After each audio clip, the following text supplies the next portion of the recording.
Today is going to be an amazing day. Actually, I'm so excited. I put my gas and clutch socks on backwards.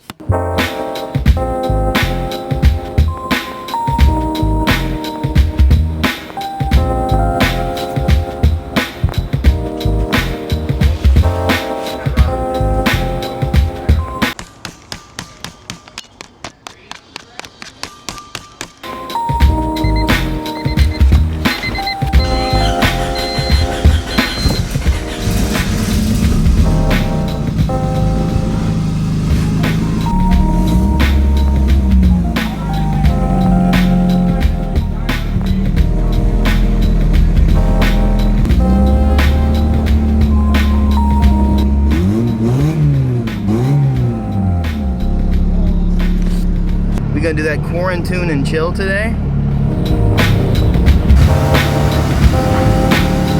It's finna get real. World's first compound turbo D16 is hitting the dyno.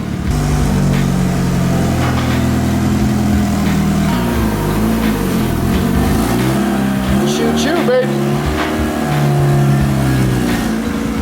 It'd be nice if we saw a pretty sizable number today. And I really think, especially because we have the built bottom end, as long as we keep ramping up the boost and he can get time, I mean, he's gonna get timing and all of that good stuff figured out, like, I really think we have a solid chance at maybe seeing some in the fours.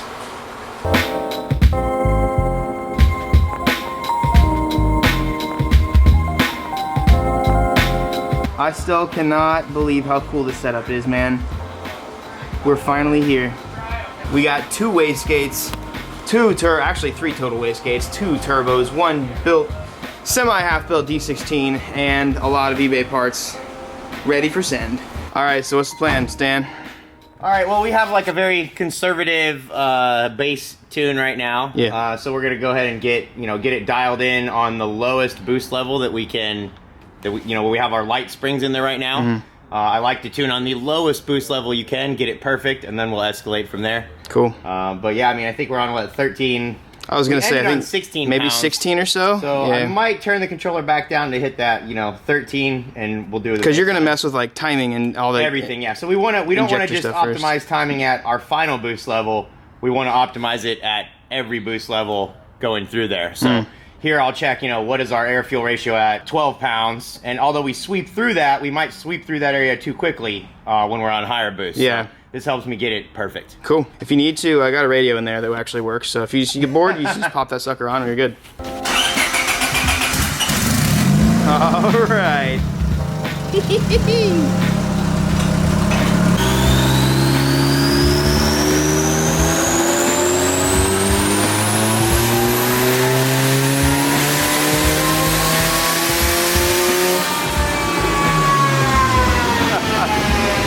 So sick.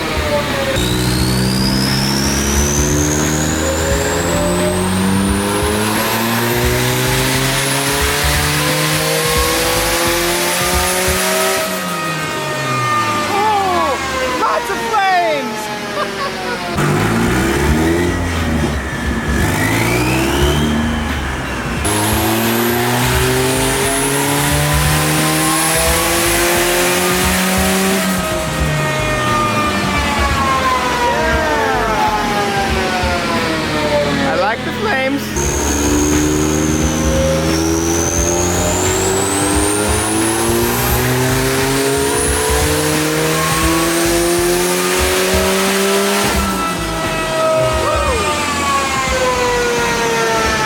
So maybe one of the charge pipes is leaking or something, but this is definitely not the power we felt in the street, and it's not even acting like it did on the street. I think right now we're at like just under 200, and I promise you 200 horsepower on 225 radials on a Civic will not spin through third gear. So we're trying to figure something out.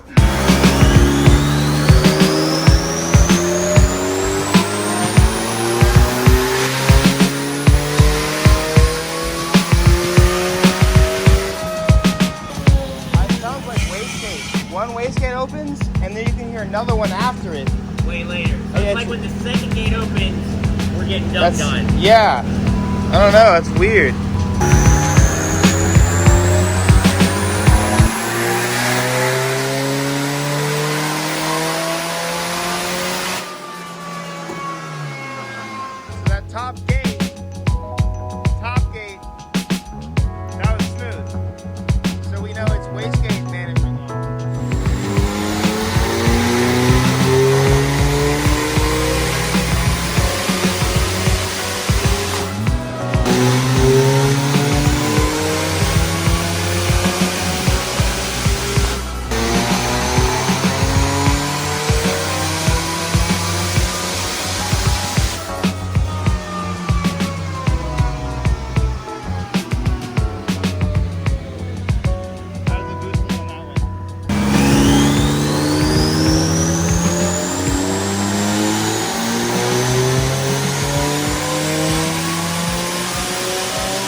So we're not even over like 15 pounds yet, really. 17. Like, we're honestly, I'd say like the engine is eating basically 10 pounds. Okay. It's ramping, but like, yeah, it's not in a usable way.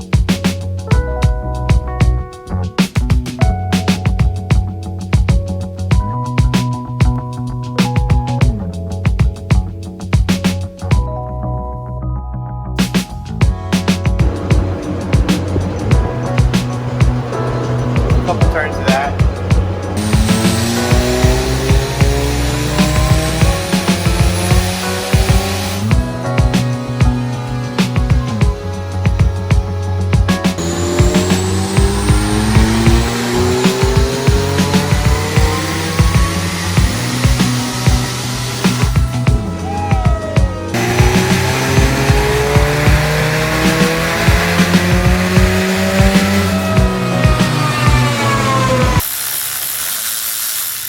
No shaft play at all. Okay, looks good. That's right. All right. So to manage boost, we needed 2 wastegates. That ended up at least making it manageable so that the boost didn't continue spiking. So I think the problem, or we think the problem right now, is one of the wastegates. So what we're gonna do is that bottom wastegate, the red one, we're gonna put a really heavy spring in it because it's obviously working, but it's like diverting and doing something funky with boost. So we're gonna put a heavy spring in that one. We're gonna boost control the top one. This all sounds really complicated, and I'm really kind of tired of hearing myself say it because I'm saying it in my head. But we're gonna put a big spring in the first one, and hopefully that helps ramp it up and then keep it closed until we actually need it. I just want to point. This is just a bolt. Just went into this hole. It went into the freaking hole where the trans. Okay, let's see. Ethan with the magic hands. That's insane. A few moments later. Okay, so we have a huge set of boys in this one, which means we're not going to even be using this one until need be. If you guys remember correctly, when we did tune it on one wastegate, it didn't really necessarily have an issue, except for when it hit like 22 something PSI. Until quite higher RPM. Right, and higher RPMs, it couldn't flow enough. So now, essentially, we're gonna keep using a single wastegate until the second wastegate needs to be used, instead of just always having 2 gates. Also, here's an option as well.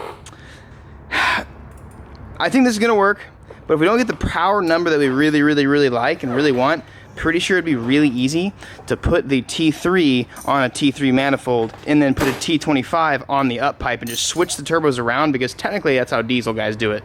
Big feeds to small instead of small feeds to big, but I kind of figured we'd try this setup, and it seems to be working either way. Attempt numero dos. Come on, baby. Please work. If it doesn't work, I'm not defeated. It is what it is. We committed to this setup, and I think we can still make it work. All right, so right now, we are pretty much about to debunk whether the people saying that the turbo should be flipped around are correct or not. We're going to completely take off this charge pipe and see solely what this turbo is doing. If we see that this car makes any more horsepower or whatever at similar boosts, basically what that would mean is the smaller turbo is in fact restricting this turbo, and it does in fact need to be the other way around. And if that's the case, that's totally fine, because we can fix it.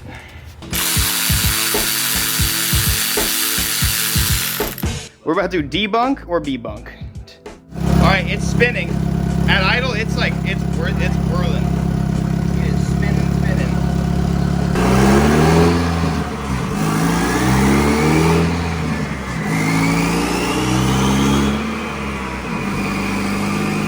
Here we go, here's the moment of truth.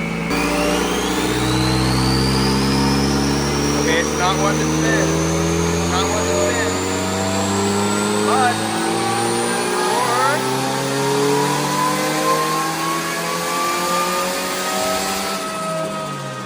I don't know.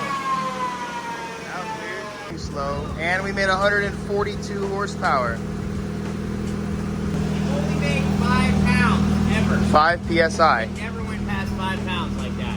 So we debunked the debunk. Yeah, I mean, it's pulled so slow. So obviously we're doing, something is going on correctly, Yeah, but like, yeah. we're losing boost somewhere. Like something's inefficient. A few moments later. So we just did another one with more boost out of the T3, sorry. Woo, nice and stinky. And we realized that the gate in that was just not strong enough, so we upped the gate so that the big T3 can actually make more boost, because right now it's only contributing like 2 PSI because of that gate. So it's kind of complicated. We're gonna see how this works now. It made like 15 PSI by itself. This makes like 15 PSI by itself. Let's see if it compounds and works.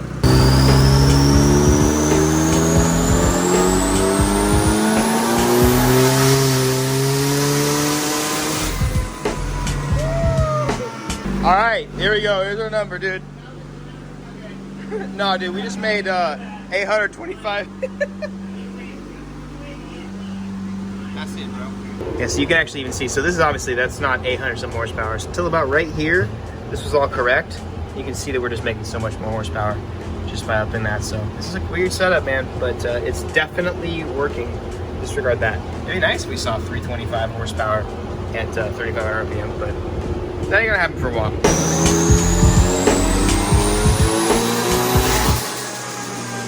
Whoa.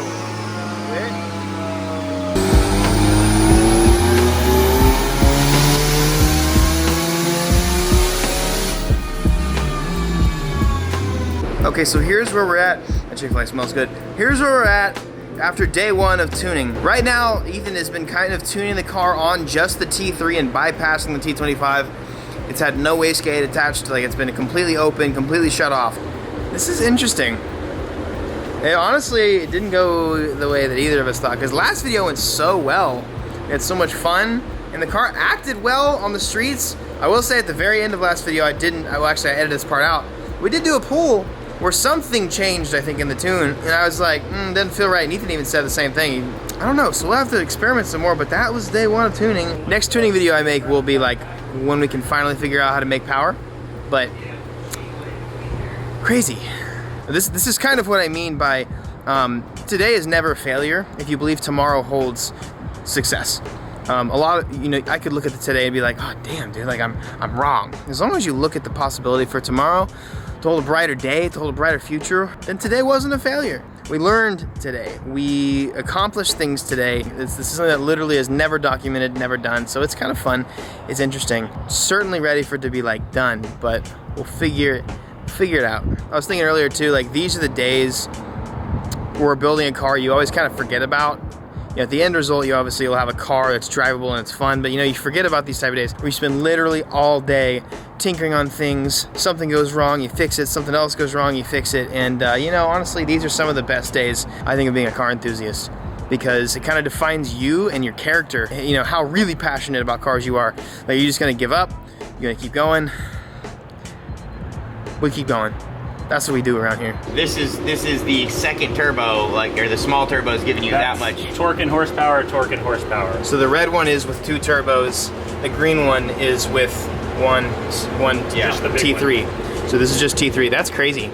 Now they end up being the same, but it's because we can't figure out this wonkiness over here. And so, I don't know, we just need to make sure it keeps going up. It's the transition between one turbo to 2. Yeah. I think everything is working. We just got to get all 3 of our gates to match each other and have one kind of transition at the right moment. And sure, we got a little bit of extra playing to do here, it looks like. Always stay learning. Every day is a new opportunity for that. Ethan's a freaking genius, especially when it comes to Honda, so he'll figure it out. But I'm sure Ethan will have a vision in his sleep tonight and he'll be like, oh, I got it, dude. So we'll figure it out. You'll have an amazing day. Peace. I got 2 videos for you to watch of me, 'cause I'm a handsome boy. Watch those 2 videos.